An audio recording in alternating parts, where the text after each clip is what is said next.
ഒരു വിശ്വാസികളായിട്ടല്ല, നേരെ മറിച്ച് ശിഷ്യന്മാരായിട്ടാണ് വിളിച്ചതെന്നാണ് ഞാൻ പറഞ്ഞു നിർത്തിയ ഒരു കാര്യം. प्रॉइज़ द लॉर्ड, हालेलुया। प्रभु के नाम की महिमा स्तुति और तारीफ। तो प्रभु ने हमें आमेन एक विश्वासी बनकर तैयार करने के लिए नहीं बुलाया परंतु ചേല बनने के लिए कहा था. ആമേൻ, പ്രൈസ് ലോർഡ്. ശിഷ്യന്മാരാകുവാൻ വേണ്ടിയാണ് ദൈവം നമ്മളെ വിളിച്ചതെന്നാണ് ഞാൻ കഴിഞ്ഞ ലാസ്റ്റിൽ ഞാൻ സംസാരിച്ച് പറഞ്ഞത്.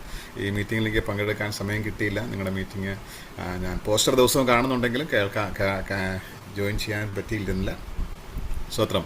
Price the Lord. Prabhu K നാം കി മഹിമ സ്തുതി और तारीफ हो. तो ഞാൻ വായിച്ചു നിർത്തിയ വചനം അല്ലെങ്കിൽ അവസാനം വായിച്ച ഒരു വാക്യം എന്ന് പറയുന്നത് മത്തായിയുടെ സുവിശേഷത്തിൽ നിന്നുള്ളതായിരുന്നു. മത്തായിയുടെ സുവിശേഷത്തിൽ നമ്മൾ വായിക്കുന്നത് 28:19-20 മത്തിയ സുസമാചാർ 28:19-20 നമ്മൾ വായിച്ചത് എങ്ങനെയാണ്? Price the Lord. നിങ്ങൾ എന്ത് ചെയ്യുക? ആകയാൽ നിങ്ങൾ പോയി സകല ജാതികളെയും എന്ത് ചെയ്യുക? ശിഷ്യർ ആക്കിക്കൊള്ളുവിൻ എന്നാണ് കർത്താവ് പറയുന്നത്. സാരേ ജാതിയും ക്യാ കറോ ചേലെ ബനാओ. പ്രൈസ്. പിതാവിൻ്റെയും പുത്രൻ്റെയും പരിശുദ്ധാത്മാവിൻ്റെ നാമത്തിൽ അവരെ സ്നാനം കഴിപ്പിക്കുവിൻ, ഞാൻ നിങ്ങളോട് കൽപ്പിച്ചതൊക്കെയും പ്രമാണിപ്പാൻ തക്കവണ്ണം ഉപദേശിപ്പിൻ. അപ്പോൾ ശിഷ്യരാക്കുക, അവരെ പഠിപ്പിക്കുക. ഈ രണ്ട് കാര്യങ്ങൾ കർത്താവ് ചെയ്യണമെന്ന് പറഞ്ഞ ഒരു കാര്യമാണ്. നമ്മുടെ ഈ സ്നാനപ്പെടണമെന്നും കർത്താവിൻ്റെ മേശയിൽ പങ്കാളിയാളാണെന്ന് പറയുന്നത് പോലെ തന്നെ വളരെ ഇമ്പോർട്ടൻ്റ് ആയിട്ടുള്ള ഒരു കാര്യമാണ് ആമേ ശിഷ്യന്മാരാക്കുകയും അവരെ പഠിപ്പിക്കുകയും ചെയ്യുന്നുള്ളത്. സ്വാതന്ത്ര്യം. प्रभु के नाम की महिमा स्तुति और तारीफ. जिस प्रकार बपतिस्मा लेते हैं और प्रभु भोज में शामिल होते हैं वो मसीह की बहुत जरूरी होते हैं. സഭയ്ക്ക് ആമേ നൽകിയിരിക്കുന്ന ആ ആചാരങ്ങളെ പോലെ തന്നെ ആമേ സ്തോത്രം ഈ രണ്ട് കാര്യങ്ങളും വളരെ ഇമ്പോർട്ടൻ്റ് ആയിട്ടുള്ളതാണ്. ശിഷ്യരാക്കുക, അവരെ പഠിപ്പിക്കുക എന്നുള്ളത്. Price the Lord, hallelujah. അപ്പോൾ ശിഷ്യന്മാരാകുക എന്ന് പറഞ്ഞു കഴിഞ്ഞാൽ തീർച്ചയായും നമ്മളൊരു സ്കൂളിൽ ഒരു കുഞ്ഞിനെ നമ്മൾ പഠിപ്പിക്കാൻ വിടുമ്പോൾ അവരെ അത് എൻറോൾ ചെയ്യും, അവർ ആ സ്കൂളിൽ കൊണ്ട് ചേർക്കും. Price the Lord. അക്ഷരം വേണേൽ നമുക്കും പഠിപ്പിക്കാം, വീട്ടിലിരുന്നും പഠിപ്പിക്കാം.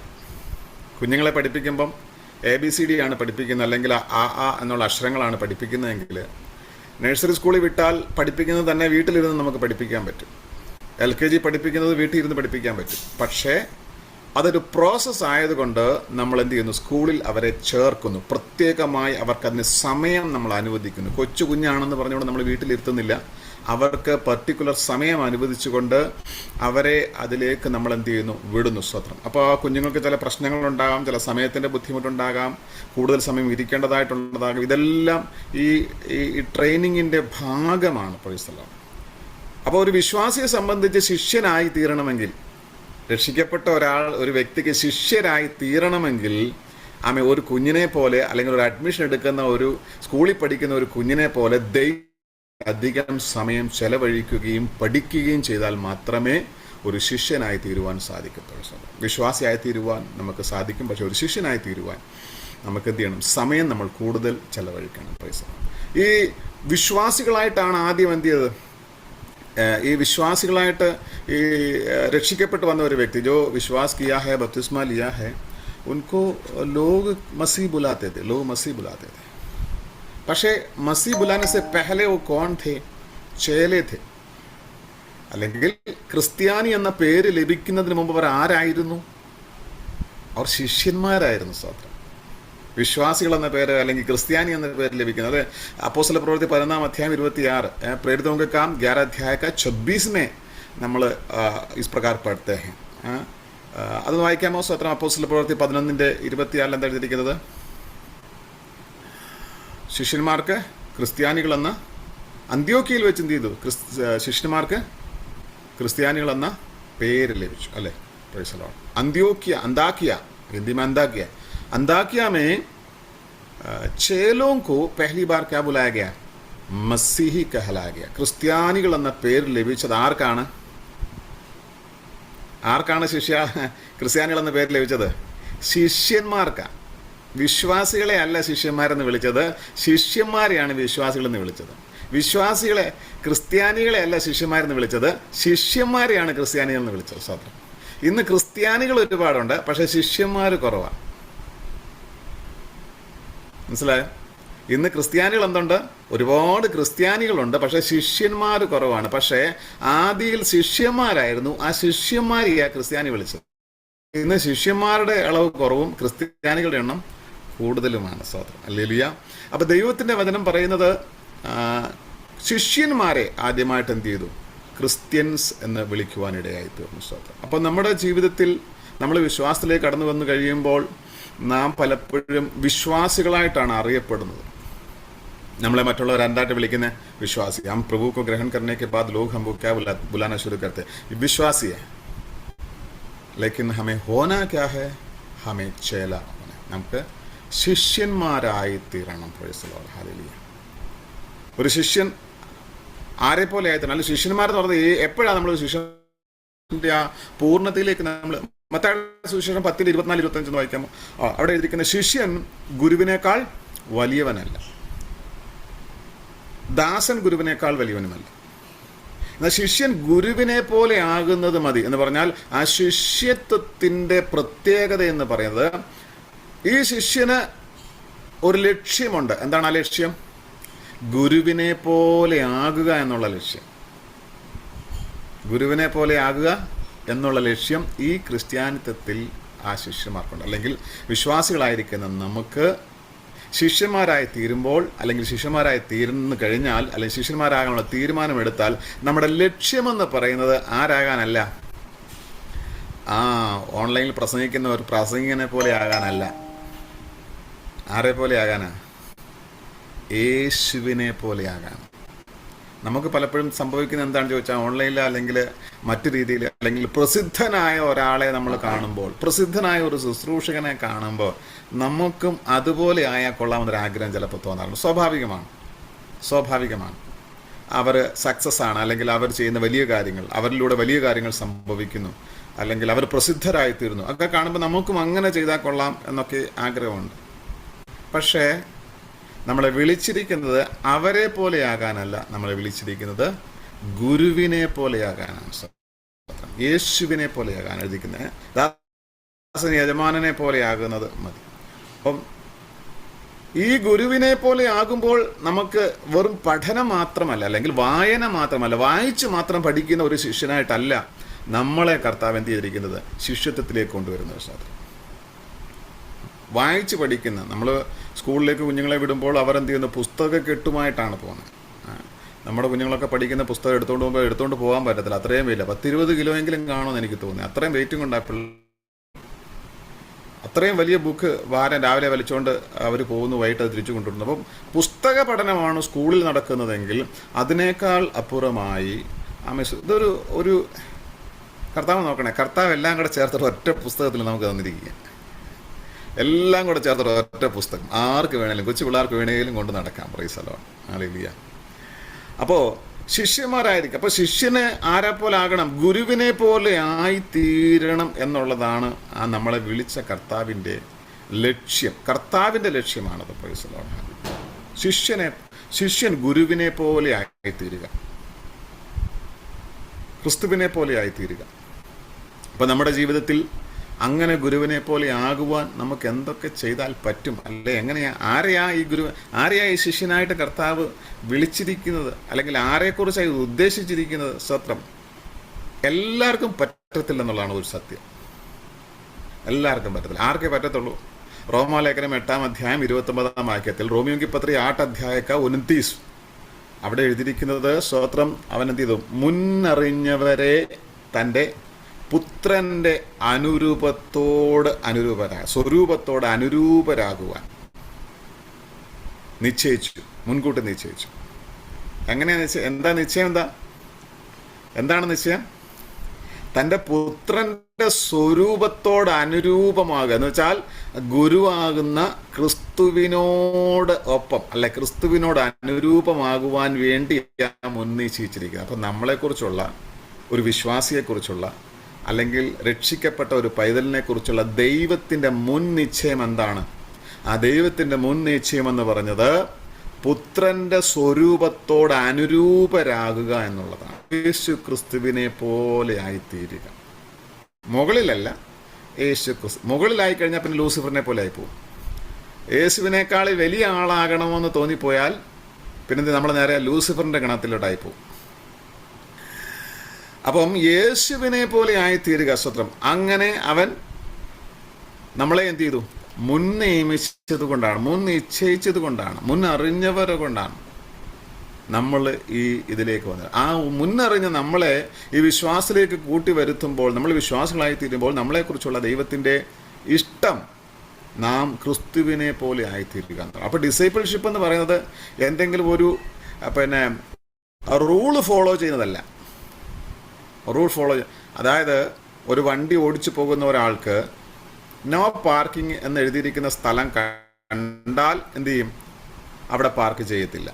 കാരണം എന്താണ്? അവിടെ നോ പാർക്കിംഗ് ഉണ്ട്. നോ പാർക്കിംഗ് എന്നുള്ള ബോർഡ് വെച്ചിട്ടുണ്ട്. ആ ബോർഡ് വെച്ചിട്ടില്ലെങ്കിൽ അവിടെ എന്ത് ചെയ്യും? പാർക്ക് ചെയ്യും. അപ്പോൾ അത് റൂൾ ഫോളോ ചെയ്യുക, റൂൾ ഫോളോ ചെയ്യുക. എന്നാൽ ക്രിസ്ത്യാനിയുടെ ശിഷ്യത്തിലേക്ക് വരുമ്പോൾ നമ്മുടെ മുമ്പിലെല്ലാം റൂള് വെച്ചിട്ടില്ല. നമ്മുടെ മുമ്പിൽ ഓരോ സ്ഥലത്തും ബോർഡ് വെച്ചിട്ട് ഇതുപോലെ ചെയ്യണം, ഇതുപോലെ ചെയ്യണമെന്നല്ല നമ്മളെക്കുറിച്ച് ഉദ്ദേശിക്കുന്നത്. നേരെ മറിച്ച് നാം അറിഞ്ഞുകൊണ്ട് തന്നെ ആ കാര്യങ്ങളെ ചെയ്യുക എന്നുള്ളതാണ്. അതായത് എപ്പോഴും ഒരാൾ വന്ന് നമ്മളോട് പറഞ്ഞു തരാതെ നാം പ്രവർത്തിക്കാൻ തയ്യാറാകുമ്പോൾ, അല്ലെങ്കിൽ പ്രവർത്തിക്കാൻ തക്കവണ്ണം മച്ചുവറാകുമ്പോഴാണ് നാം ഒരു ശിഷ്യനാകുന്നത്. പറഞ്ഞു മനസ്സിലായോ? യേശുവിൻ്റെ ശിഷ്യനാകുന്നത്. ഇതെടുക്കരുത്, മോനെ എഴുന്നേക്ക, പ്രാർത്ഥിക്കുക എന്ന് പറയുമ്പോൾ അവൻ ശിഷ്യനാകുന്നില്ല. അവനപ്പോൾ എന്താണ്? അവൻ തന്നെ ചെയ്യാനുള്ളതായിട്ടില്ല. എന്നാൽ നേരെ മറിച്ച് ആ കാര്യം ആരും ഉപദേശിക്കാതെ, പറയാതെ, ഞാൻ ചെയ്തേ മതിയാവും, അതെനിക്ക് ചെയ്യുവാനുള്ളതാണ്, അത് ഞാൻ ചെയ്തിരിക്കണം എന്ന ബോധ്യത്തിലേക്ക് എത്തുമ്പോഴാണ് ആ ശിഷ്യത്വത്തിൻ്റെ മച്യൂരിറ്റിയിലേക്ക് നാം എത്തുന്നത്. ബൈബിൾ വായിക്കുക എന്നുള്ളത് ആരെങ്കിലും പറയുമ്പോൾ ചെയ്യുന്നതിലല്ല, പറയാതെ തന്നെ നാം അത് ചെയ്യുമ്പോഴാണ് നാം ആ ശിഷ്യത്തിൻ്റെ മച്യൂരിറ്റിയിലേക്ക്. സുവിശേഷം പറയണം എന്ന് പറയിക്കുന്നതിനേക്കാൾ അപ്പുറമായി ഞാൻ സുവിശേഷം പറയാൻ വേണ്ടി വിളിക്കപ്പെട്ടിരിക്കുന്നു, അത് എന്നിൽ നിക്ഷിപ്തമാണ്, ഞാൻ പറയൂ എന്ന ബോധ്യത്തിൽ വന്നതിന് ശേഷം നാം സുവിശേഷം പറയാൻ തുടങ്ങുമ്പോൾ നാം ആ ശിഷ്യൻ, ആ ക്രിസ്തുവിൻ്റെ എന്ത് ചെയ്യാണ്? സ്വരൂപത്തോട് അനുരൂപമാകുകയാണ് സാർ. അല്ലെങ്കിൽ നാം നമ്മളെ ഏൽപ്പിച്ചിരിക്കുന്ന, ദൈവം ഉദ്ദേശിച്ചിരിക്കുന്ന മച്യൂരിറ്റിയിലേക്ക് നാം വളരുകയാണ്. സാക്ഷ്യം പറയണം എന്ന് പറഞ്ഞിട്ട് നമ്മൾ സാക്ഷ്യം പറയിപ്പിക്കുമ്പോൾ ആ സാക്ഷ്യം പറഞ്ഞതുകൊണ്ട്, അല്ലെങ്കിൽ പാസ്റ്റർ പറഞ്ഞതുകൊണ്ട്, അല്ലെങ്കിൽ സാക്ഷ്യം പറയാൻ പറഞ്ഞതുകൊണ്ട് സാക്ഷ്യം പറഞ്ഞു എന്നൊരവസ്ഥയാണെങ്കിൽ നാം ഒരിക്കലും മച്യൂരിറ്റിയിലേക്ക് വന്നിട്ടില്ല. നിർബന്ധത്താൽ ചെയ്യുന്ന ഓഫറിങ് പോലും ദൈവത്തിൻ്റെ വചനത്തിൽ എന്താ പറയുന്നത്? നിർബന്ധത്താൽ അരുതെന്നാണ് പറയുന്നത് സ്വതം, അല്ലേ? ദൈവത്തിൽ എഴുതിയിരിക്കുന്നതാണ് ഓഫറിങ് പോലും നിർബന്ധത്താൽ അരുത്. മനസ്സോടെ ചെയ്യുന്നവനെ ദൈവം സ്നേഹിക്കുന്നു. അപ്പോൾ ക്രിസ്തുവിൻ്റെ ശീലത്താൽ മനസ്സോടെ ചെയ്യുന്ന ഒരു വ്യക്തി, ആരുടെയെങ്കിലും നിർബന്ധത്താൽ ഒരു കാര്യം ചെയ്യുമ്പോൾ നാം ശിഷ്യത്വത്തിലേക്ക് വരുന്നില്ല. അത് നിർബന്ധത്താൽ ചെയ്യുന്ന ഒരു വ്യക്തിയായി മാത്രമാണ് നാം മാറുന്നത്. എന്നാൽ അത് നാം മനസ്സോടെ ചെയ്യുമ്പോഴാണ് യഥാർത്ഥ ശിഷ്യത്വത്തിലേക്ക് നാം കടന്നു വരുന്നത്. അപ്പോൾ ഏതെങ്കിലും റൂള് ഫോളോ ചെയ്യുന്നതല്ല, അല്ലെങ്കിൽ ഇത് ചെയ്യരുത്, അത് ചെയ്യരുത്, അങ്ങനെ എഴുതിയിരിക്കുന്നത് കൊണ്ട് ഞാനത് ചെയ്യുന്നില്ല എന്ന് പറയുന്നതല്ല ശിഷ്യത്വം എന്ന് പറയുന്നത്. Price the Lord, hallelujah. അത് നിർബന്ധത്താൽ നാം അനുസരിക്കുന്നതല്ല. അല്ലെങ്കിൽ നമ്മൾ എന്നാ പറയുന്നത്, ചില പ്രോഗ്രാംസ് ചെയ്യാൻ വേണ്ടി ഒരു നിലനിർത്താൻ വേണ്ടി നമ്മൾ ചില കാര്യങ്ങൾ ചെയ്യുമല്ലോ, നിലനിർത്താൻ വേണ്ടി, അതിനു വേണ്ടി ചെയ്യുന്ന ഒരു കാര്യമല്ല ശിഷ്യത്വം. എനിക്ക് ക്രിസ്ത്യാനി ആയതുകൊണ്ട് ഞാനൊക്കെ അങ്ങനെയല്ല. Price the Lord, hallelujah. അപ്പം ശിഷ്യത്വത്തിലേക്ക് കടന്നു വരുമ്പോൾ നമുക്ക് പല വെല്ലുവിളികളുണ്ട്. വെല്ലുവിളികൾ എന്താണ്? ഞാൻ മുമ്പേ പറഞ്ഞതുപോലെ കൊച്ചു കുഞ്ഞുങ്ങളെ അവർക്ക് പല പ്രതിസന്ധികളുണ്ട്. സ്കൂളിലേക്ക് കടന്നു പോകുമ്പോൾ അവർക്ക് 5 മണിക്കൂർ അല്ലെങ്കിൽ 6 മണിക്കൂർ സ്കൂളിൽ ഇരിക്കണം. അവർക്ക് വീട്ടിലിരിക്കാനാണ് ഇഷ്ടം, കളിക്കാനാണ് ഇഷ്ടം, അപ്പൻ്റെ അമ്മയുടെയും കൂടെ ഇരിക്കാനാണ് ഇഷ്ടം, സ്കൂളിലിരിക്കാൻ ഇഷ്ടമില്ല. പക്ഷേ वो क्या करता है? उनको स्कूल में बैठना पड़ता है 8 घंटे. എന്ന് പറഞ്ഞ പോലെ एक विश्वासी को कई प्रकार की चुनौतियां हो सकता है. जब वो शिष्यत्व में आते हैं, बन जाते हैं, उस समय उनको कई चुनौतियों का सामना करना पड़ता है. ശിഷ്യനാകുന്ന ഒരു വ്യക്തിക്ക് ഒന്നാമത്തെ ഏറ്റവും വലിയ വിഷയം എന്ന് പറയുന്നത് സമയമാണ്. സമയം പലപ്പോഴും വിശ്വാസികൾക്ക് ഇല്ലാത്ത ഒരു സംഭവം എന്താണ്? സമയം. പ്രാർത്ഥനയാണ് എന്ന് പറയുമ്പോൾ പക്ഷേ സമയം ഇല്ല. അല്ലെങ്കിൽ ഒരു ദിവസം ആകെ കിട്ടുന്നത്, പക്ഷേ എന്തെല്ലാം കാര്യം അതിനിടയ്ക്ക് പിന്നെ പ്രാർത്ഥനകൾ ഒക്കെ പറയുമ്പോൾ, ഉപവാസം എന്ന് പറയുമ്പോൾ സമയമില്ല എന്നുള്ളത് ഒരു എന്താണ്, നമ്മുടെ ഒരു ഉപാധിയാണ്, അല്ലെങ്കിൽ നമ്മുടെ ഒരു പ്രശ്നമാണ്. അതിനെ എന്ത് ചെയ്യണം? ഓവർകം ചെയ്യാൻ നമുക്ക് കഴിയണം. കർത്താവിന് വേണ്ടി സമയമില്ല എന്ന് പറയുന്നതും സമയമില്ല എന്ന് പറയുന്നത് രണ്ടും സെയിമാണ്. ദൈവസന്നിധിയിൽ ഇരിക്കാൻ, പ്രാർത്ഥിക്കാൻ, സുവിശേഷം പറയുവാൻ. ഇപ്പോൾ ഈ തുടക്കത്തിൽ ഞാൻ കേട്ടു, കർത്താവിന്റെ ദാസൻ ഇങ്ങനെ പറഞ്ഞു കേട്ടു, നിങ്ങൾക്കൊരു അവസരം ലഭിച്ചാൽ കർത്താവിനെ കുറിച്ച് പറയുവാനോ, സാക്ഷ്യം പറയുവാനോ, പ്രസംഗിക്കുവാനോ, ബൈബിൾ വായിക്കാനോ, ഏതിനാണെങ്കിലും ഒരു അവസരം ലഭിച്ചാൽ എന്ത് ചെയ്യണം? അത് യൂസ് ചെയ്യണം. അത് നമ്മൾ യൂസ് ചെയ്യാതെ, അല്ലെങ്കിൽ നമുക്കതിന് സമയമില്ല, അല്ലെങ്കിൽ സാവകാശമില്ല, കഴിവില്ല എന്നൊന്നും പറഞ്ഞ് നമുക്ക് ഒഴിവാകാൻ പാടില്ല. നമുക്ക് ലഭിക്കുന്ന അവസരങ്ങളൊക്കെ നാം ഉപയോഗിക്കാൻ തയ്യാറാവണം. Price the Lord. അപ്പം ഒന്നാമത്തെ നമുക്ക് ഓവർകം ചെയ്യേണ്ട അല്ലെങ്കിൽ കാര്യമെന്ന് പറഞ്ഞാൽ ടൈം ഇല്ല എന്ന് പറയുന്ന ആ ഒരു കാര്യം മാറ്റി വെക്കാൻ നാം തയ്യാറാകണം. നാം സമയത്തെ കണ്ടെത്തണം. നമുക്കറിയാം, ജോലിക്ക് പോകുന്ന എല്ലാ വ്യക്തികൾക്കും സമയമുണ്ട്. കറക്റ്റ് സമയത്ത് അവർ ജോലിയിൽ പ്രവേശിച്ചിരിക്കും. എത്ര സമയമാണോ ജോലി അത്രയും സമയം ചെയ്തിരിക്കും. ഇനി പ്രത്യേകിച്ച് നഴ്സിംഗിലൊക്കെ ജോലി ചെയ്യുന്നവരാണെങ്കിൽ അത് അവർക്ക് ഹാൻഡ് ഓവർ ചെയ്യാനെ കൊണ്ട് അവർക്ക് എന്തുകൊണ്ടാണ് പിന്നെ ഒരു അരമണിക്കൂർ എക്സ്ട്രാ ചെയ്യണം, അതും അവർ ചെയ്യും. അവർക്ക് അവിടെയും സമയമുണ്ട്. ഡ്യൂട്ടി കഴിഞ്ഞ ശേഷം പിന്നെ ഒരു അരമണിക്കൂർ വെയിറ്റ് ചെയ്തിട്ടാണ് ബാക്കി കാര്യങ്ങളെല്ലാം എന്ത് ചെയ്യുന്നത്, മറ്റൊരാൾക്ക് ഹാൻഡ് ഓവർ ചെയ്യുന്നത്. അപ്പം ജോലിയുടെ വിഷയം വരുന്നിടത്ത് നമുക്ക് സമയമുണ്ട്. മറ്റ് പ്രധാനപ്പെട്ട കാര്യങ്ങൾക്കെല്ലാം നമുക്ക് സമയമുണ്ട്. നമ്മൾ സമയമില്ലെന്ന് പറയും. പ്രധാന ഒരു മേഖല എന്ന് പറയുന്നത് ദൈവവുമായി ബന്ധപ്പെട്ട, പ്രാർത്ഥനയുമായി ബന്ധപ്പെട്ട, വചനവുമായി ബന്ധപ്പെട്ട്, സ്റ്റഡിയുമായി ബന്ധപ്പെട്ട് ഇങ്ങനെയുള്ള വരുന്ന സമയങ്ങളിലെല്ലാം നമുക്ക് പറയാനുള്ള ഒരു ഉപാധി എന്ന് പറയുന്നത് നോ ടൈം, സമയമില്ല. പ്രായോഗികമായ വെല്ലുവിളികളിൽ ഒന്നാണത് ശത്രു. രണ്ടാമത് ഒരുപാട് വിഷയങ്ങൾ, ഒരുപാട് കാര്യങ്ങൾ നമ്മുടെ അടുത്തേക്കുമ്പോൾ ആ കാര്യങ്ങളെല്ലാം കൂടെ ഈ ദൈവത്തിൽ പറഞ്ഞല്ലോ സ്തോത്രം, വിത്ത് വിതയ്ക്കുവാൻ പുറപ്പെട്ടു. പക്ഷേ അതിൻ്റെ മൂന്നാമത്തെ ഭാഗത്താണ് കുറേ വിത്ത് വീണു, മുളച്ചു. പക്ഷേ മറ്റ് പലവിധമായ ചിന്തകൾ വന്നെന്ത് ചെയ്തു? ഈ വിത്തിനെ ഞെരുക്കിക്കളഞ്ഞു. സ്തോത്രം. ഇൻഫോർമേറ്റീവായിട്ടുള്ള ഒരുപാട് കാര്യങ്ങൾ, വീട്ടിലെ കാര്യങ്ങൾ, നാട്ടിലെ കാര്യങ്ങൾ, കുഞ്ഞുങ്ങളുടെ കാര്യങ്ങൾ, ജോലിയുടെ കാര്യങ്ങൾ, പിന്നെ നാളെക്കുറിച്ചുള്ള വിചാരങ്ങൾ, അങ്ങനെ അനേക വിഷയങ്ങൾ നമ്മുടെ ജീവിതത്തിൽ വന്നു കഴിയുമ്പോൾ ആമേൻ സ്തോത്രം, നമുക്ക് എന്ത് ചെയ്യാൻ പറ്റത്തില്ല? ആമേൻ ഇങ്ങനെയുള്ള കാര്യങ്ങളിലേക്ക് നമുക്ക് ശ്രദ്ധ കൊടുക്കാൻ പറ്റത്തില്ല. അതും ഒരു ചലഞ്ചാണ്. രണ്ട്, ആമേൻ ലോകത്തിലെ പലവിധമായ മോഹങ്ങൾ കടന്നു വന്നു കഴിയുമ്പോൾ നമുക്ക് ദൈവിക കാര്യങ്ങൾക്ക് അധികം എന്ത് ചെയ്യാൻ പറ്റത്തില്ല, സമയം കൊടുക്കാനോ പ്രാഥമികത കൊടുക്കുവാനോ അല്ലെങ്കിൽ ദൈവത്തോടധികം ചേർന്ന് നിൽക്കുവാനോ നമുക്ക് സാധിക്കത്തില്ല. Price the Lord. അപ്പോൾ യേശു എന്താണ് പറഞ്ഞത്? യേശു ഒരു ശിഷ്യനെ കുറിച്ച് യേശു പറഞ്ഞ ചില കാര്യങ്ങൾ നമുക്ക് ചിന്തിക്കാൻ പ്രൈസ് ദി ലോർഡ് സമയം ഉണ്ടല്ലോ. Price the Lord. ഹല്ലേലൂയ. അപ്പം മത്തായിയുടെ സുവിശേഷം 10-ാം അധ്യായം 25-ാം വാക്യത്തിൽ കർത്താവ് പറഞ്ഞ ഒരു കാര്യം എന്താണ്? മത്തായിയുടെ സുവിശേഷം 10-ാം അധ്യായം 25-ാം വാക്യം അതൊന്ന് വായിച്ചാലും ഓക്കെ. ശിഷ്യന്മാരുടെ ലക്ഷ്യം ഞാൻ മുമ്പേ പറഞ്ഞത് തന്നെയാണ്. അവിടെ എഴുതിയിരിക്കുന്ന വാക്യം എന്താണ്? ഗുരുവിന് ദാസനു മതി. അവർ വീട്ടുകാരെ ബേത്സബൂൽ എന്ന് വിളിച്ചുവെങ്കിൽ വീട്ടുകാരെ എത്ര അധികം. അപ്പം ഇവിടെ പറയുന്ന ഒരു കാര്യം, യേശുവാണ് ഈ കാര്യം പറയുന്നത്. യേശു പറയുമ്പം നമുക്കൊരു എല്ലാ കാര്യങ്ങളും പോസിറ്റീവ് ആണെങ്കിൽ ചെയ്യാൻ വളരെ ഇഷ്ടമായിരിക്കും. എല്ലാ കാര്യങ്ങൾക്കും നമുക്ക് പിന്നെ സബാഷി അല്ലെങ്കിൽ എന്താ പറയുന്നത്, സബാഷിക്ക് എന്താ മലയാളത്തിൽ പറയുന്നത്, വെൽഡൻ കിട്ടുവാണെങ്കിൽ നമുക്ക് ചെയ്യാൻ വൈകിട്ട് താല്പര്യമായിരിക്കും. പക്ഷെ നമ്മുടെ ലൈഫിൽ സംഭവിക്കുന്ന പല കാര്യങ്ങൾക്കും ഒരു പോസിറ്റീവായിട്ടുള്ള റിപ്ലൈ അല്ല നമുക്ക് കിട്ടുന്നെങ്കിൽ, പോസിറ്റീവായിട്ടുള്ള റിസൾട്ട് അല്ല നമുക്ക് കിട്ടുന്നെങ്കിൽ അത് ചെയ്യാൻ നമുക്ക് ഭയങ്കര ബുദ്ധിമുട്ടാണ്. എന്ന് പറഞ്ഞു കഴിഞ്ഞാൽ യേശു ഇവിടെ പറയുന്നൊരു കാര്യം, അവർ വീട്ടുടയവനെ ബേൽസബൂൽ എന്ന് വിളിച്ചുവെങ്കിൽ വീട്ടുകാരെ എത്ര അധികം. Price the Lord. ഹല്ലേലൂയ. അപ്പോൾ നമ്മൾ പ്രതീക്ഷിക്കാത്ത ഒരു കാര്യമാണ് സംഭവിക്കുന്നതെങ്കിൽ നമ്മൾ എങ്ങനെയായിരിക്കും ആ കാര്യത്തെ നേരിടുന്നത്, അല്ലെങ്കിൽ ആ സാഹചര്യത്തെ നേരിടുന്നത്? ശിഷ്യത്വത്തിലേക്ക് കടന്നു വന്നു കഴിയുമ്പോൾ നമ്മൾ പ്രതീക്ഷിക്കുന്നതായിരിക്കത്തില്ല പലപ്പോഴും സംഭവിക്കുക. വിശ്വാസി ആയിരിക്കുമ്പോൾ, പ്രാക്ടിക്കലി നമ്മൾ പറയുകയാണെങ്കിൽ വിശ്വാസി ആയിരിക്കുമ്പോൾ മീറ്റിംഗ് ഉണ്ട്, പാസ്റ്റർ പറഞ്ഞു ഇന്ന് മീറ്റിംഗ് ഉണ്ട്, ചർച്ചിലെ മീറ്റിംഗ് ഉണ്ട്, 9 മണി മുതൽ മീറ്റിംഗ് സ്റ്റാർട്ട് ചെയ്യും. വിശ്വാസി ആയിരിക്കുന്ന വ്യക്തിക്ക് 9 മണിക്ക് വന്നാൽ മതി.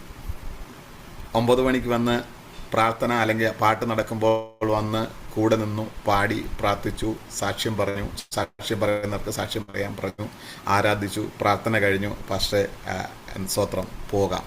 വിശ്വാസിക്ക് അത്രയും ചെയ്താൽ മതി. പക്ഷെ ശിഷ്യന്മാർക്ക് അത്രയും ചെയ്താൽ പോരാ. ശിഷ്യന്മാർക്ക് നേരത്തെ വരണം.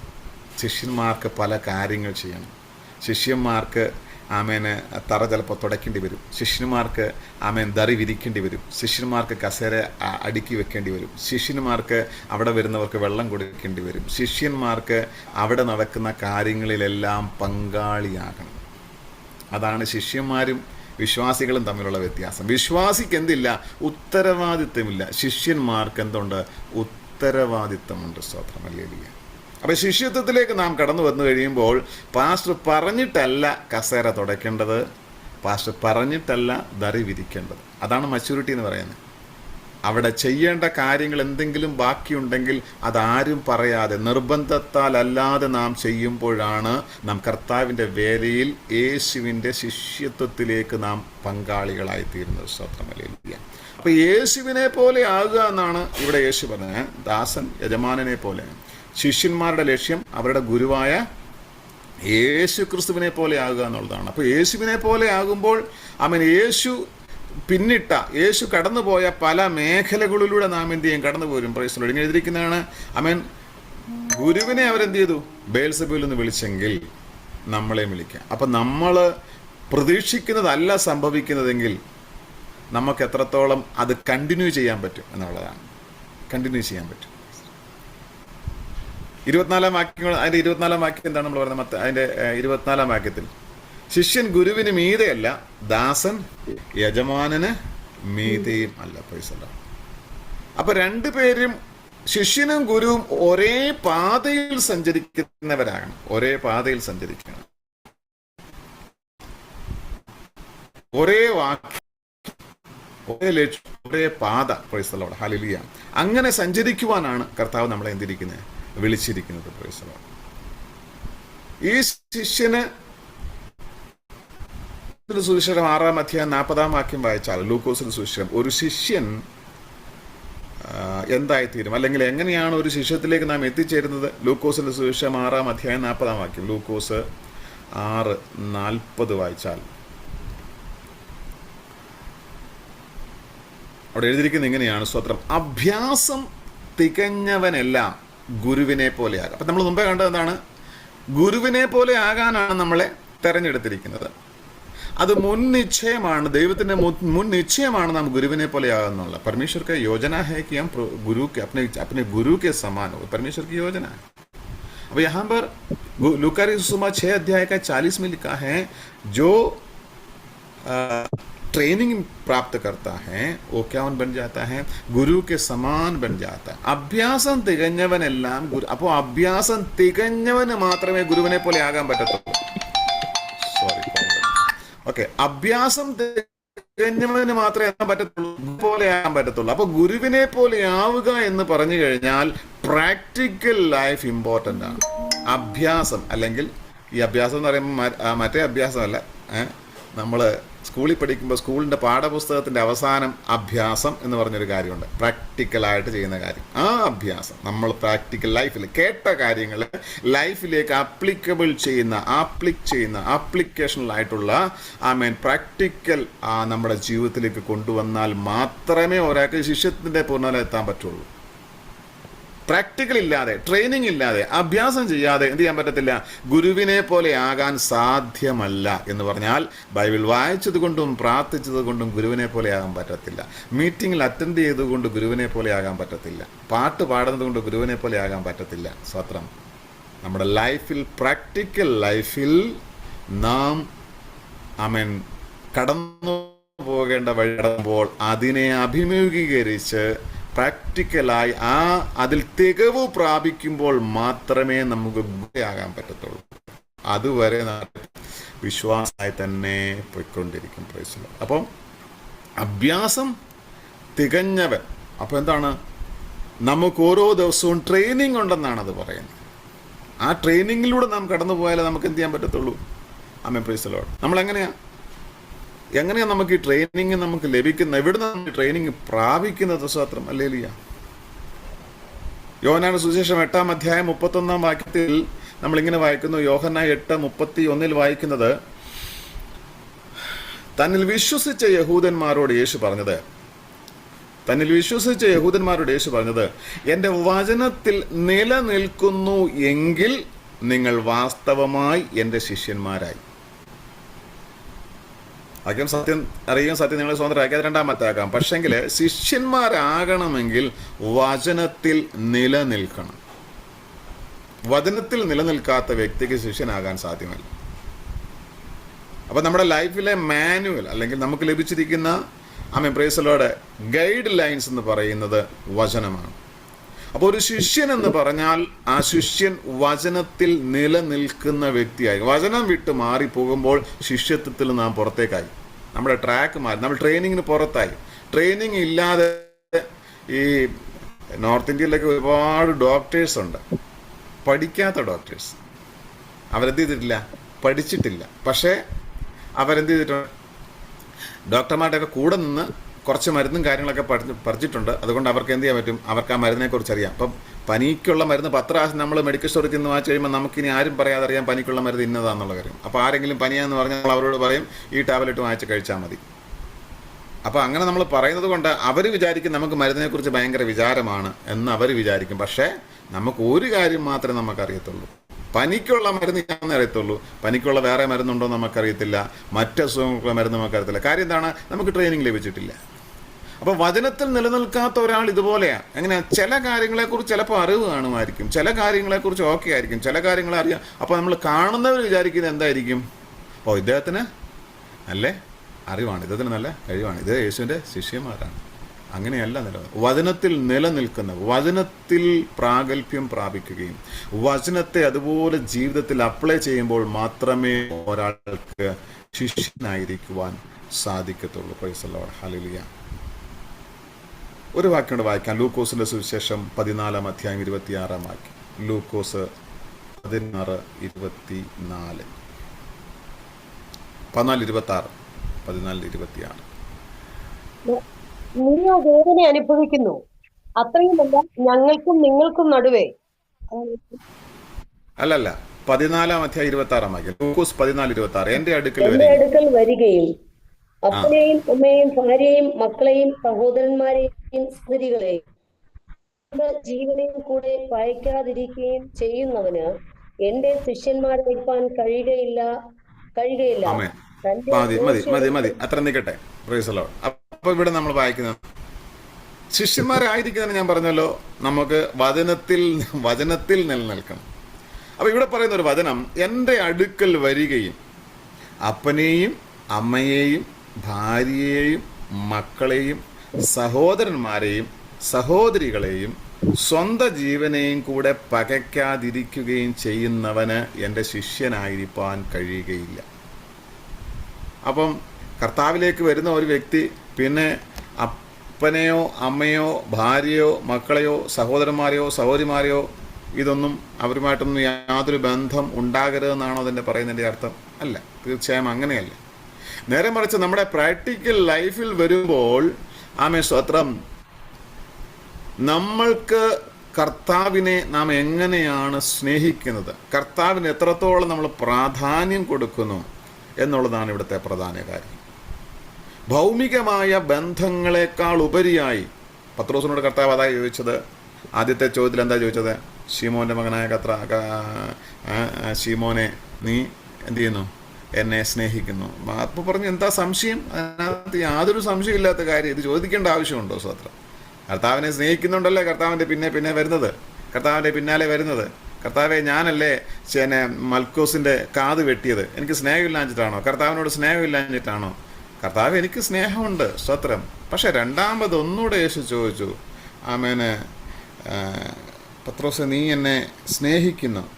അപ്പോൾ പറഞ്ഞു, ഒരു സംശയം, ചെറിയൊരു അങ്ങനെ രണ്ടാമത് ചോദിക്കാൻ എന്താ ഒരു കാര്യം, അതിനകത്തൊരു വിഷയമുള്ളതുപോലെ, സ്വത്രം. പക്ഷെ മൂന്നാമത്തെ ചോദ്യം വന്നപ്പോൾ പത്രോസിനൊരു കാര്യം മനസ്സിലായി, എന്തോ ചെറിയ വിഷയമുണ്ട്. അപ്പോൾ പറഞ്ഞു, കർത്താവേ, നീ അറിയുന്നു.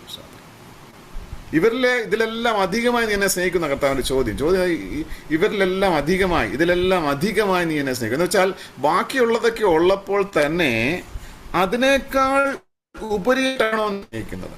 ഈ ലോകത്തിലെ അധികാരങ്ങള്, സ്ഥാനമാനങ്ങള്, ബന്ധുക്കൾ, ജീവിത സാഹചര്യങ്ങൾ, നന്മകൾ എല്ലാം ഉപരിയാണോ നിനക്ക് എന്നോടുള്ള സ്നേഹം എന്നുള്ള ചോദ്യം വന്നപ്പോഴാണ്, അല്ലെങ്കിൽ അതിനെക്കുറിച്ച് പത്രോസ് ചിന്തിച്ചപ്പോഴാണ് കർത്താവെ നീ അറിയുന്നു എന്ന് പറയുന്നത്. കാരണം നമ്മുടെ ലൈഫിൽ നമ്മൾ പലപ്പോഴും വാഗൊണ്ട് പലതും പറയുമെങ്കിലും റിയൽ ലൈഫിലേക്ക് വരുമ്പോൾ നമ്മുടെ കർത്താവിനുള്ള എന്താണ്, സമർപ്പണം എന്താണ്, ഇതൊക്കെ നമുക്ക് അപ്പോൾ ഇവിടെ യേശു പറയുകയാണ്, എൻ്റെ അടുക്കൽ വരികയും അപ്പനെയും അമ്മയെയും ഭാര്യയെയും മക്കളെയും സഹോദരന്മാരെയും സഹോദരിമാരെയും സ്വന്തം ജീവനെയും കൂടെ പറയും. ഒരു ഗ്രൂപ്പ് മാത്രം ഇല്ല, ശ്രദ്ധിച്ചിട്ടുണ്ടോ? എന്താ, ഏത് ഗ്രൂപ്പ് ഇല്ലാത്ത? ഒരു ഗ്രൂപ്പ് ഇതിനകത്തില്ല.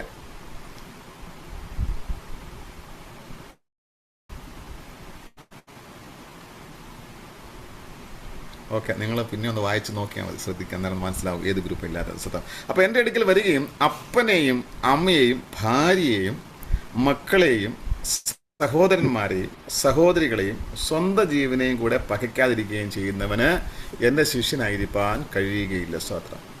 അപ്പോൾ ഇവിടെ പറയുന്നത് ഇതാരോടാണ് പറയുന്നത്? ഇത് ശിഷ്യന്മാരോടാണ് പറയുന്നത്. സ്തോത്രം. അല്ലെങ്കിൽ അതുകൊണ്ടാണ് ഭർത്താക്കന്മാരുടെ പേര് ഇവിടെ വരാത്തത്. ഭർത്താക്കന്മാരുടെ പേര് ഇവിടെ കാണുന്നില്ല. കാര്യം ഇത് ആണുങ്ങളോടാ പറയുന്ന മുഴുവൻ. സ്തോത്രം. സഹോദരന്മാരോടാ മുഴുവൻ പറയുന്നു.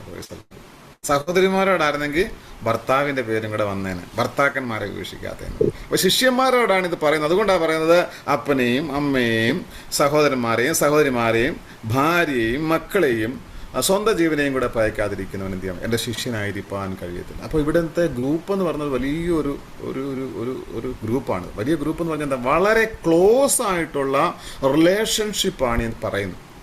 അപ്പനും അമ്മയെന്ന് പറഞ്ഞു കഴിഞ്ഞാൽ ഉപേക്ഷിക്കാൻ പറ്റാത്ത ഒരു റിലേഷനാണ്. ഇന്നത്തെ കാലം വെച്ച് നോക്കുമ്പോൾ ഒരു വിഷയമില്ലാത്ത ഒരു റിലേഷനും കൂടെ.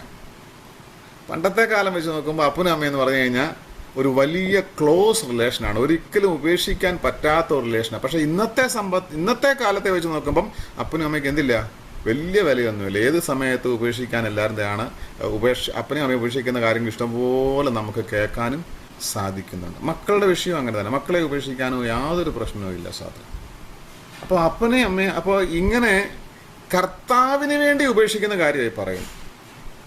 ആരുടെയും കൂടെ പോകാൻ വേണ്ടി ഭർത്താവിനെ ഉപേക്ഷിക്കുക, ഭാര്യയെ ഉപേക്ഷിക്കുക, മക്കളെ ഉപേക്ഷിക്കുക ഒന്നും ചെയ്യുന്ന കാര്യമല്ല പറയും. അല്ലെങ്കിൽ സമ്പത്ത് ലഭിക്കാൻ വേണ്ടി എന്തെങ്കിലും ചെയ്യുന്ന കാര്യമില്ല. യേശുവിനെ സ്നേഹിക്കുന്നത് കൊണ്ട്, യേശുവിൽ വിശ്വസിക്കുന്നത് കൊണ്ട്, യേശുവിൻ്റെ വചനം അനുസരിക്കുന്നത് കൊണ്ട് ആമേൻ സ്തോത്രം, അപ്പനും അമ്മയും ഭാര്യയും മക്കളും സഹോദരന്മാരും ഒക്കെ അതിനൊരു തടസ്സമായി തീരുകയാണെങ്കിൽ, അതിനേക്കാൾ ഉപരിയായി കർത്താവിനെ സ്നേഹിക്കാൻ കഴിയുന്നില്ലെങ്കിൽ നമുക്ക് എന്ത് ചെയ്യാൻ സാധിക്കത്തില്ല? കർത്താവിൻ്റെ ശിഷ്യനായിരിക്കാൻ കഴിയത്തില്ല എന്ന് കർത്താവ് പറയുന്ന വാക്യമാണ്. തന്റെ ക്രൂശ് എടുക്കണം. ഓരോ ദിവസവും തന്റെ കുരിശ് ചുമക്കുവാൻ നാം എന്ത് ചെയ്യണം? കുരിശ് എന്ന് പറയുന്നത് എന്താണ്? നമ്മുടെ കഷ്ടപ്പാട്. നമ്മൾ കർത്താവിനെ പിൻപറ്റുമ്പോൾ ചിലപ്പോൾ നമുക്ക് പലരെ പിരിയേണ്ടി വരും. പലരും ചിലപ്പോൾ നമ്മളെ ഒഴിവാക്കിയേക്കാം. നമുക്ക് പല കാര്യങ്ങളും ത്യജിക്കേണ്ടതായി വരും. ചിലർ നമ്മളെ ത്യജിക്കും, ചിലർ നമ്മൾ ത്യജിക്കേണ്ടിയും വരും. Price the Lord. അപ്പോൾ ജീവിതത്തിൽ ഒരുപാട് കാര്യങ്ങൾ ആമേൻ സ്തോത്രം ഒരു കുരിശായി നമ്മുടെ മുൻപിൽ കടന്നു വരാം, പ്രതികൂലമായി നമ്മുടെ മുമ്പിൽ കടന്നു വരാം. അങ്ങനെ കടന്നു വരുമ്പോൾ അതെടുക്കാൻ പറ്റില്ല, എന്നെ കൊണ്ടത് പറ്റില്ല എന്ന് പറഞ്ഞാൽ ആമേൻ അവിടെയും നമുക്ക് എന്തായിരിക്കാം? ശിഷ്യന്റെ മച്യൂരിറ്റിയിലേക്ക് എത്തുവാൻ നമുക്ക് സാധിക്കത്തില്ല. കർത്താവിനോട് അനുരൂപമാണ് നമുക്ക്. കർത്താവ് ഒരിക്കലും ഇങ്ങനെ പ്രാർത്ഥിച്ചല്ലോ, കർത്താവ് കഴിയുമെങ്കിൽ ഈ പാനപാത്രം എങ്കിൽ നിന്ന് നീക്കണമേ, എങ്കിലും എൻ്റെ ഹിതമല്ല നിന്റെ ഹിതം. മച്യൂരിറ്റിയിലേക്ക് എത്താൻ നമുക്ക് സാധിക്കണം. നമ്മുടെ ജീവിതത്തിലെ പല കാര്യങ്ങൾ നമ്മളെ കൊണ്ട് പറ്റത്തില്ല എന്നുള്ള കാര്യം ശരിയായിരിക്കാം, പറ്റത്തില്ല, നമുക്ക് സഹിക്കാൻ പറ്റാത്തതായിരിക്കാം, നമുക്ക് പറ്റത്തില്ലായിരിക്കാം. പക്ഷെ അവിടെയും കർത്താവെ നിന്റെ ഹിതമാണെങ്കിൽ ഞാനിത് ഏറ്റെടുക്കുന്നു, നിന്റെ ഹിതമാണെങ്കിൽ ഞാനിതിന് തയ്യാറാകുന്നു, നിന്റെ ഹിതമാണെങ്കിൽ എൻ്റെ ഇഷ്ടമല്ല കർത്താവ്, എന്നെക്കൊണ്ടിത് പറ്റത്തില്ല, പക്ഷെ എന്നാലും എൻ്റെ ഹിതമല്ല നിൻ്റെ ഹിതം തന്നെ എൻ്റെ ജീവിതത്തിൽ നടക്കട്ടെ എന്ന് പറയുവാനുള്ള ഒരു മച്യൂരിറ്റിയിലേക്ക് നാം എത്തുമ്പോഴാണ് യഥാർത്ഥത്തിൽ ക്രിസ്തുവിൻ്റെ അനുരൂപരാകുവാൻ നമുക്ക് കഴിയുന്നത്. സ്തോത്രമല്ലേലൂയ. അപ്പോൾ അതാണ് ശിഷ്യത്വത്തിൻ്റെ പ്രത്യേകത എന്ന് പറയുന്നത്. വിശ്വാസിയായിരിക്കാൻ ആർക്കും പറ്റും. ഏത് സമയം കർത്താവിന് എന്ത് ചെയ്യാൻ പറ്റും? ഉപേക്ഷിക്കാൻ പറ്റും. ഒരു ശിഷ്യനത് പറ്റത്തില്ല. Price the Lord. ഹല്ലേലൂയ. ലൂക്കോസ് സുവിശേഷം 14:33 നമ്മൾ വായിച്ച 33 നമ്മൾ വായിച്ച അതിൻ്റെ 33 വായിക്കാം. ആ വിട്ടുപിരിയുന്നില്ല എങ്കിൽ അവന് എന്റെ ശിഷ്യനായിരിക്കുവാൻ കഴിയുകയില്ല. ആമേൻ. Praise the Lord. അപ്പോൾ അങ്ങനെ തന്നെ നിങ്ങളിൽ ആരെങ്കിലും തനിക്കുള്ളതൊക്കെയും വിട്ടുപിരിയുന്നില്ല. ഈ വിട്ടുപിരിയുക എന്ന് പറഞ്ഞാൽ നമ്മളതിനെ പൂർണ്ണമായി ഉപേക്ഷിക്കുക എന്നുള്ളതല്ല അതിൻ്റെ അർത്ഥം. ആമേൻ. കാരണം എന്നാണ്? നാം വിട്ടുപിരിയുക എന്ന് പറഞ്ഞു കഴിഞ്ഞാൽ നമ്മൾക്ക് കർത്താവിനുള്ള ആ പ്രാഥമികത അത് രണ്ടും വെക്കുമ്പോൾ ഇതിലേതാണ്? പണ്ടൊരിക്കൽ നിങ്ങളൊരു പക്ഷേ കേട്ടിട്ടുണ്ടാവും, ഈ ആക്ടിവിറ്റീസ് നടത്തുന്നവർ ചെയ്യുന്ന ഒരു കാര്യമാണ്. അതായത് അവർ 10 പേരുടെ, നിങ്ങളോട് ഏറ്റവും ഇഷ്ടമുള്ള 10 പേരുടെ പേരെഴുതാൻ പറയും. ആ 10 പേരുടെ പേരെഴുതാൻ പറഞ്ഞിട്ട് പറയും അതിൽ നിന്നൊക്കെ 2 പേര് നിങ്ങൾ വെട്ടിക്കളയാന്ന് പറയും. അപ്പോൾ അപ്പൻ്റെയും അമ്മയുടെയും ഭാര്യയുടെയും ഭർത്താവിൻ്റെയും മക്കളുടെയും ഇവരുടെയൊക്കെ പേരും പാസ്റ്റർ ഇങ്ങനെയുള്ളവരുടെയൊക്കെ പേര് എഴുതിയിട്ടായിരിക്കും എന്ത് ചെയ്യുന്നത്? ഈ 10 പേര് എഴുതുക. അപ്പൻ്റെ പേരെഴുതും, അമ്മയുടെ പേരെഴുതും, മക്കളുടെ പേരെഴുതും, ഭർത്താവിൻ്റെ പേരെഴുതും, ഭാര്യയുടെ പേരെഴുതും, സഹോദരൻ്റെ പേരെഴുതും, സഹോദരിയുടെ പേരെഴുതും, പാസ്റ്ററുടെ പേരെഴുതും, പിന്നെ ഏറ്റവും അടുത്ത കൂട്ടുകാരുടെ പേരെഴുതും. അങ്ങനെ ഒരു 10 പേര്, ഏറ്റവും അടുത്തടുത്തുള്ള 10 പേരുടെ പേരെഴുതിയിട്ട് അതിൽ നിന്ന് 2 പേരുടെ പേര് വെട്ടിക്കളയാൻ പറയുമ്പോൾ ഈസി ആയിട്ട് 2 പേരുടെ പേരങ്ങ് വെട്ടിക്കളയും. അത് കഴിഞ്ഞ് പിന്നെയും പറയും 2 പേരോട് വെട്ടിക്കളയാൻ പറയുമ്പം സ്വല്പം ചിന്തിച്ചിട്ട് 2 പേരുടെ പേരോട് വെട്ടിക്കളയും. അപ്പോൾ അവസാനം വായിക്കുമ്പോഴത്തേക്ക് 2-3 പേര് മാത്രമാകും. ചിലപ്പോൾ അപ്പനും അമ്മയും ഭാര്യയും ഒക്കെ ആയിരിക്കും, അല്ലെങ്കിൽ ചിലപ്പോൾ അപ്പനും അമ്മയും ഭർത്താവും ആയിരിക്കും, അല്ലെങ്കിൽ ചിലപ്പോൾ അപ്പനും അമ്മയും മക്കളും ആയിരിക്കും. അവിടെ വന്നു കഴിയുമ്പോൾ ഇതിനകത്തുനിന്ന് 2 പേരെ വെട്ടിക്കളയാൻ പറയുമ്പോഴാണ് ഇച്ചിരി ബുദ്ധിമുട്ട്. ആരെ വെട്ടും? അപ്പൻ്റെ പേര് വെട്ടുമോ, അമ്മയുടെ പേര് വെട്ടുമോ, മക്കളുടെ പേര് വെട്ടുമോ, സഹോദരന്മാരുടെ പേര് വെട്ടുമോ, ഭർത്താവിൻ്റെ പേര് വെട്ടുമോ, ആരുടെ പേര് വെട്ടും? അവസാനം ഒരു പേര് നിർത്താൻ പറയുമ്പോൾ വളരെ ടഫായിട്ടുള്ളൊരു ക്വസ്റ്റ്യനാണ്. വളരെ ടഫായിട്ടുള്ള. അപ്പോൾ ഒരാളെ മാത്രമേ നമുക്ക് നിർത്താൻ പറ്റത്തുള്ളൂ. അപ്പം ഒരു സ്ത്രീയെ സംബന്ധിച്ച് അപ്പൻ്റെ പേര് വെട്ടുമോ, അമ്മയുടെ പേര് വെട്ടുമോ, ഭർത്താവിൻ്റെ പേര് വെട്ടുമോ, മക്കളുടെ പേര് വെട്ടുമോ, ആരുടെ പേര് വെട്ടും? വളരെ കോംപ്ലിക്കേറ്റഡ് ആയിട്ടുള്ള ഒരു സിറ്റുവേഷനാണ്. അങ്ങനെ ഒരു സിറ്റുവേഷനിൽ എടുക്കുന്ന ഒരു തെരഞ്ഞെടുപ്പ് പോലെയാണ് കർത്താവിൻ്റെ പേരൂടെ ആ കൂട്ടത്തിലുണ്ടെങ്കിൽ, മനസ്സിലായില്ലേ? ആ കൂട്ടത്തിൽ കർത്താവിൻ്റെ പേര് കൂടെ ഉണ്ടെങ്കിൽ നമ്മൾ ഭാര്യയുടെ പേര് വെട്ടുമോ അതോ കർത്താവിൻ്റെ പേര് വെട്ടുമോ? ഭർത്താവിൻ്റെ പേര് വെട്ടുമോ അതോ ഭർത്താവിൻ്റെ പേര് വെട്ടുമോ അതോ കർത്താവിൻ്റെ പേര് വെട്ടുമോ? അപ്പൻ്റെ അമ്മയുടെ പേര് വെട്ടുമോ അതോ കർത്താവിൻ്റെ പേര്? അവിടെയാണ് ആമിനി പറയുന്ന കാര്യം, തനിക്കുള്ളതൊക്കെയും വിട്ടു പിരിയുന്നില്ല എങ്കിലെന്ന് പറഞ്ഞു. ഏറ്റവും പ്രിയ അബ്രഹാമിന് മുമ്പ് പരീക്ഷ ചെയ്തായിരുന്നു. കാരണം ദൈവം അബ്രഹാമിനെ പരീക്ഷിച്ചത് ഈ വിഷയത്തിലാണ്.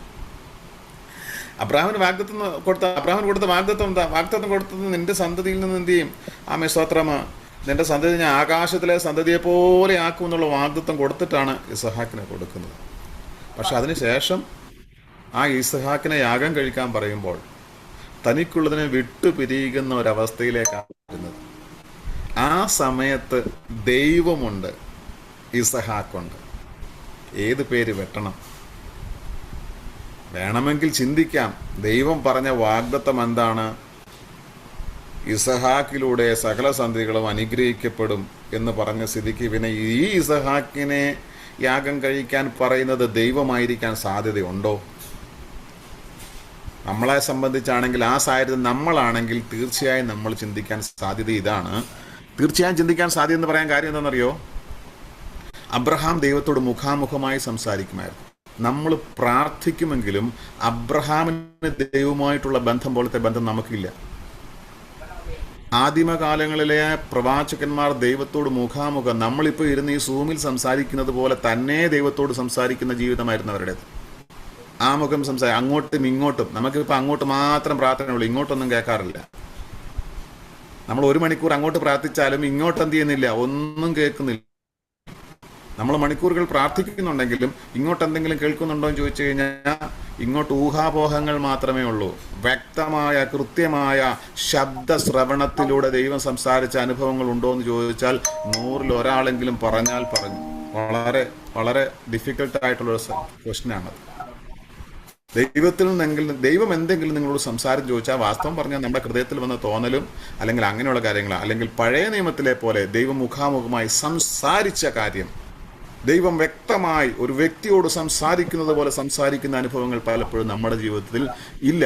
പക്ഷെ അബ്രഹാമിന്റെ ജീവിതത്തിൽ അത് ഉണ്ടായിരുന്നത് കൊണ്ട് സ്തോത്രം, അബ്രഹാം തിരിച്ചറിഞ്ഞു ഇസ്ഹാക്കിനെ യാഗം കഴിക്കാൻ പറഞ്ഞത് ഊഹാപോഹമല്ല, മനസ്സിൽ വന്ന തോന്നലല്ല, അല്ലെങ്കിൽ പിശാച് കൊണ്ടുവന്ന എന്തോ ഒരു വിചാരമല്ല, ദൈവത്തിൻ്റെ ശബ്ദം തന്നെയാണെന്ന് അബ്രഹാം തിരിച്ചറിഞ്ഞു. കാരണം എല്ലാ ദിവസവും കേൾക്കുന്ന ശബ്ദമാണ്.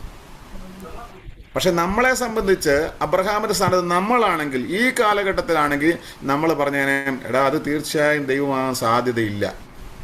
കാരണം ദൈവം വാഗ്ദത്തം ചെയ്തിട്ട് ദൈവം തന്നെ ആ സന്തതിയെ ഒരിക്കലും ചോദിക്കത്തില്ല. കാരണം എന്താണ്? നമുക്ക് ദൈവത്തിൻ്റെ ശബ്ദം കേട്ട പരിചയം കുറവാണ്, നമുക്ക് ശബ്ദം അറിഞ്ഞുകൂടാ. സ്തോത്രം.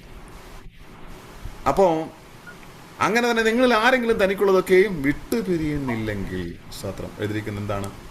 അപ്പോൾ വിട്ടുപിരിയുക. അബ്രഹാമിനോട് പറഞ്ഞപ്പോൾ വിട്ടുപിരിയാൻ പറഞ്ഞു. നിനക്ക് ഈ ഇസ്ഹാക്കിനെ നീ യാഗം കഴിക്കാന്ന് പറഞ്ഞാൽ എന്താ? തൻ്റെ ജീവിതത്തിൽ നിന്ന് ഇസ്ഹാക്ക് പോവുകയാണ്.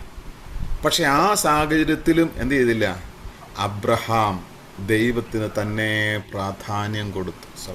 അവിടെയാണ് അബ്രഹാമിന് ദൈവത്തിൻ്റെ ആ വിശ്വാസി, അല്ലെങ്കിൽ അബ്രഹാം വിശ്വസിച്ചു എന്ന് പറയുമ്പോൾ നമ്മൾ വിശ്വസിക്കുന്ന ആ വിശ്വാസവും അബ്രഹാമിൻ്റെ വിശ്വാസവും തമ്മിൽ വളരെയധികം വ്യത്യാസമുണ്ട്. സ്തോത്രമല്ലേലിയ. അങ്ങനെ നാം പ്രവർത്തിക്കുമ്പോഴാണ് അതൊരു സാക്ഷ്യമായി മാറുന്നത്. അബ്രഹാമിനെ കുറിച്ച് നമ്മൾ പ്രസംഗിക്കുന്നല്ലോ. എന്തുകൊണ്ട് അബ്രഹാമിനോട് പ്രസംഗിക്കാൻ? കാരണം അബ്രഹാമിന്റെ പ്രവൃത്തി. യോഹന്നാൻ സുവിശേഷം 13-ാം അധ്യായം 35-ാം വാക്യത്തിൽ, യോഹന്നാൻ 13:35 നമ്മൾ വായിക്കുന്നത് സ്തോത്രം, അപ്പോഴാണ് ശരിക്കും നമ്മൾ എന്തായിത്തീരുന്നത്? ഒരു ശിഷ്യനാണെന്ന് നമുക്കൊരു സർട്ടിഫിക്കറ്റ് വരുന്നത്. സർട്ടിഫിക്കറ്റ് എവിടുന്നാണ് വരുന്നത്? ഈ അന്താക്കിയയിൽ ക്രിസ്ത്യാനികൾ, അന്താക്കിയയില് ക്രിസ്ത്യാനികളെ ശിഷ്യന്മാരെന്ന് വിളിക്കുന്ന ഒരു കാര്യം കാലഘട്ടമുണ്ട്. വായിച്ചിട്ടത്, നിങ്ങൾക്ക് തമ്മിൽ തമ്മിൽ സ്നേഹമുണ്ടെങ്കിൽ ആമേൻ, പ്രൈസ് ദി ലോർഡ്. അപ്പോൾ വിശ്വാസികളെന്നല്ല, ശിഷ്യന്മാരെന്ന് എന്ത് ചെയ്യും? എല്ലാവരും അറിയും. അപ്പോൾ വിശ്വാസികൾ ശിഷ്യന്മാരാണെന്ന് അറിയപ്പെടുന്നത് എവിടെയാ? ദൈവസ്നേഹത്തിലാണ്.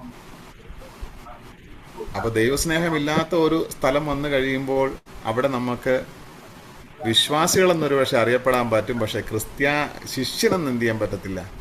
അറിയപ്പെടാൻ പറ്റത്തില്ല. പ്രൈസ്.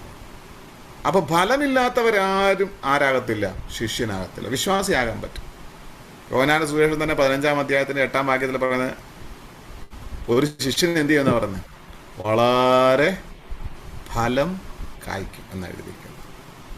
ഒരു ശിഷ്യൻ വളരെ ഫലം കായ്ക്കും. യോഹന്നാന്റെ സുവിശേഷം 15-8 സമയം.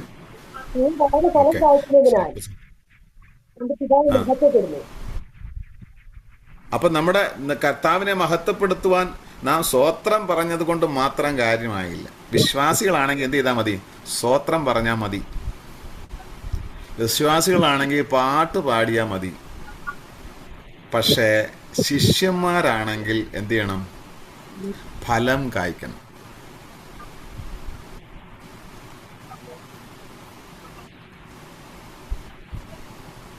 അവിടെ എഴുതിയിരിക്കുന്നത് 15-8 നമ്മൾ വായിക്കുന്നത്, വളരെ ഫലം കായ്ക്കുന്നതിന് എന്റെ പിതാവ് മഹത്വപ്പെടുന്നു, അങ്ങനെ നിങ്ങൾ എന്റെ ശിഷ്യന്മാർ ആകും. അങ്ങനെയാണെങ്കിൽ എന്ത് ചെയ്യാൻ പറ്റത്തുള്ളൂ?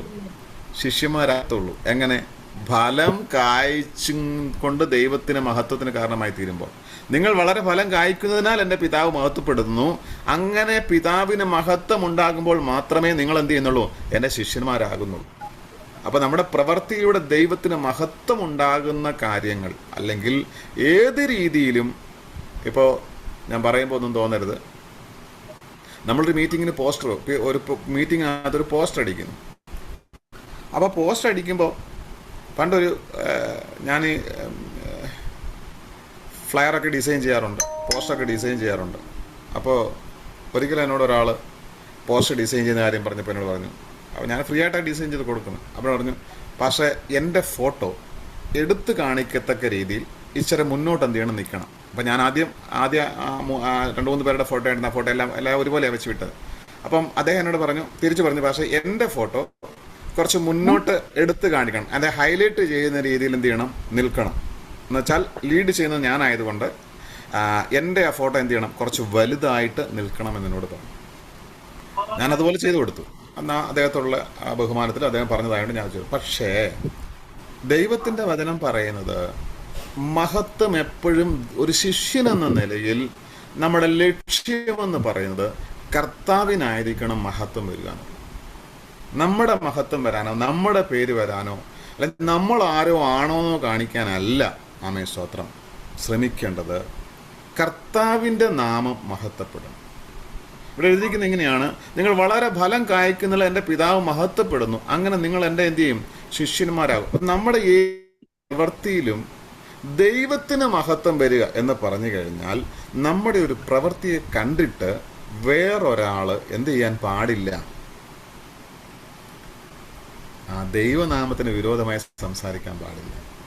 നമ്മുടെ ഒരു പ്രവൃത്തിയെ കണ്ടിട്ട് ആ മനുഷ്യൻ അങ്ങനെയാണോ, ഇത് അങ്ങനെ ചെയ്യാൻ, അങ്ങനെ ചിന്തിക്കുന്ന ഒരു സാഹചര്യങ്ങൾ നമ്മൾ ഉണ്ടാക്കാതെ നമ്മുടെ പ്രവൃത്തിയെ കാണുമ്പോൾ ദൈവത്തെ മഹത്വപ്പെടുത്തുവാൻ കഴിയണം.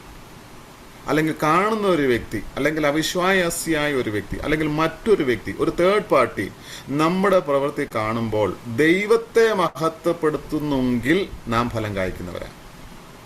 നേരെ മറിച്ച് നമ്മുടെ പ്രവൃത്തി കണ്ടിട്ട് അവർ ഇവൻ ഇങ്ങനെയാണോ അല്ല അവൻ അങ്ങനെയാണോ എന്ന് പറയുകയാണെങ്കിൽ അവിടെ ദൈവത്തിന് മഹത്വം വരുന്നില്ല. അപ്പം നമ്മുടെ പ്രവൃത്തിയിലൂടെ ദൈവത്തിന് മഹത്വം വരണം.